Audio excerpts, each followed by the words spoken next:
Hi అందరికీ. Shailu routine వ్లాగ్స్లో ఈ రోజు నా డే వచ్చేసి హెయిర్ ఆయిల్ తయారు చేస్తున్నానండి. హెయిర్ ఆయిల్ తయారు చేయడానికి కలబంద, మందార ఆకులు, శంకు పువ్వులు, భృంగరాజ ఆకులు, మందార పువ్వులు, రోజ్మెరీ, విటమిన్ ఈ క్యాప్సిల్, ఉల్లిపాయలు, గోరింటాకు మరియు ఆయిల్ వంటించుకుని తయారు చేసే విధంగా సిమ్లో పెట్టుకుని ఆయిల్ పోసుకోవాలి. ఒక గ్లాస్ ఆయిల్ పోసిన, ఇంకొక గ్లాస్ ఆయిల్ పోస్తున్నా. ఈ గ్లాస్తో 2 గ్లాస్ ఆయిల్ పోసుకోవాలి. మనం కొంచెం మరిగాక అప్పుడు మనం వేసుకోవాల్సిన ఆకులు అవన్నీ వేసుకోవాలి. నేను వేసే ఇంగ్రీడియంట్స్లో ఏమేమి పోషకాలు ఉంటాయో నేను చెప్తానండి. ఉల్లిపాయల్లో సల్ఫర్ అధికంగా ఉండడం వల్ల జుట్టుకు మేలు జరుగుతుంది. ఆయిల్ సిమ్లోనే పెట్టుకోవాలి. కరివేపాకు వేసుకోవడం వలన ఏమిటంటే యాంటీ ఆక్సిడెంట్ మరియు ఇతర పోషకాలు పుష్కలంగా ఉండడం వల్ల జుట్టుకు మెరుగు ఉంటాయి.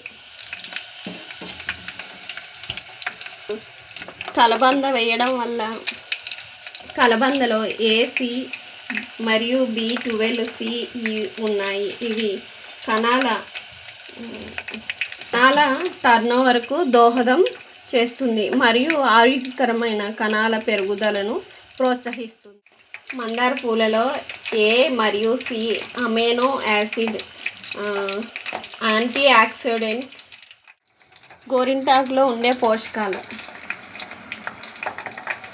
యాంటీ ఫంగల్ మరియు యాంటీ మైక్రోబియల్ మరియు జుట్టు కుదుర్లు దృఢంగా. భృంగరాజులో ఉండే పోషకాలు యాంటీ ఫంగల్ మరియు యాంటీ బ్యాక్టీరియాలో లక్షణాలు కారణంగా చుండ్రు, విటమిన్లు, యాంటీ ఆక్సిడెంట్లు మరియు అమైనో యాక్సిడెంట్ ఉంటాయి. రోజ్మెరీ వేయడం వల్ల కార్నోసియా యాసిడ్ వంటి పువ్వుల్లో బయోఫ్లేవనాయిడ్స్, యాంటీ ఆక్సిడెంట్స్ ఉంటాయి.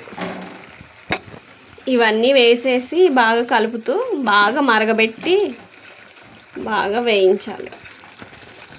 ఇందులో ఆకులో ఉన్న రసాయనాలన్నీ నూనెకి బాగా మధ్యలో కలుపుకుంటూ ఉండాలి. మనం ఈ లోపల ఒక 20 మినిట్స్ 30 మినిట్స్ పడుతుంది. ఇది ఆయిల్ కూడా మంచి స్మెల్ వస్తుంది, బాగుంటుంది కూడా.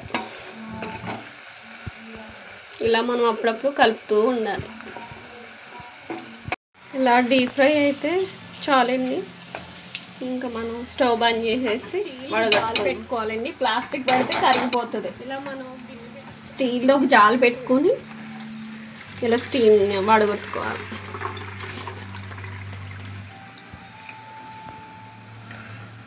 చూసారా ఆయిల్ ఎంత కలర్ చేంజ్ అయిందో. ఈ ఆయిల్ చల్లారాక మనం ప్రతిరోజు డైలీ పెట్టుకోవడానికి ప్రయత్నిస్తే మాత్రం మీరు అలా కంటిన్యూగా ఒక 3 మంత్స్ వాడండి.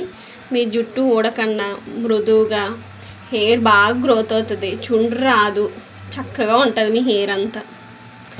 ఈ ఆయిల్ మొత్తం చల్లారాక మనం ఒక బాటిల్లోకి ఎత్తిపెట్టి వేడివేడిగా ఉన్నప్పుడే మనం ప్లాస్టిక్లో వడగొడితే మొత్తం అది తోడుకుపోద్ది, కాలిపోద్ది మొత్తం. మీకు ఈ వీడియో కనుక నచ్చినట్లయితే ఏమైనా డౌట్స్ ఉంటే కమెంట్ బాక్స్లో కమెంట్ చేయండి. ఈ వీడియో ఇక్కడితో ఎండ్ చేస్తానండి. మళ్ళీ వీడియోతో మీ ముందు ఉంటాను.